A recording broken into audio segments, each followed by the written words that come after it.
அன்புள்ள சகோதர சகோதரிகளே, உங்களுக்கு ஒரு நற்செய்தி. நாம் வரவிருக்கும் 2025 ஆண்டு ஜனவரி 1 365 நாட்களுக்கும் 365 தலைப்புகளின் கீழ் வேத வசனங்களை வாசித்து பகிர இருக்கிறோம். நீங்கள் இதை அனுதினமும் கேட்டு தியானித்து ஆசீர்வாதத்தை பெற்றுக்கொள்ளுமாறு கேட்டுக்கொள்கிறோம். அது மட்டுமல்ல, இதை சப்ஸ்கிரைப் செய்து உங்கள் நண்பர்களிடமும் பகிர்ந்து கொள்ளுமாறு அன்புடன் கேட்டுக்கொள்கிறோம். நன்றி.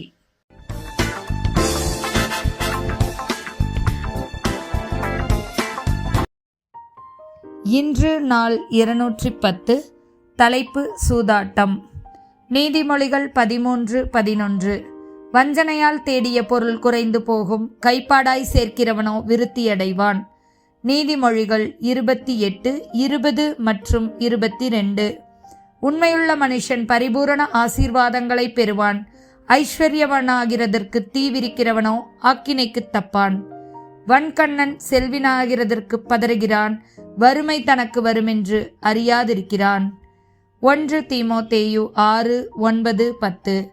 ஐஸ்வர்யவான் ஆகலாக விரும்புகிறவர்கள் சோதனையிலும் கண்ணியிலும் மனுஷரை கேட்டிலும் அழிவிலும் அமிழ்த்துகிற மதிகேடும் சேதமுமான பலவித இச்சைகளிலும் விழுகிறார்கள். பண ஆசை எல்லா தீமைக்கும் வேறாய் இருக்கிறது. சிலர் அதை இச்சித்து விசுவாசத்தை விட்டு வழுவி தங்களை உருவ குத்திக் கொள்கிறார்கள். எபிரேயர் 13:5. நீங்கள் பண ஆசை இல்லாதவர்களாய் நடந்து உங்களுக்கு இருக்கிறவைகள் போதும் என்று எண்ணுங்கள். நான் உன்னை விட்டு விலகுவதுமில்லை, உன்னை கைவிடுவதும் இல்லை என்று அவர் சொல்லியிருக்கிறாரே. ஆமேன்.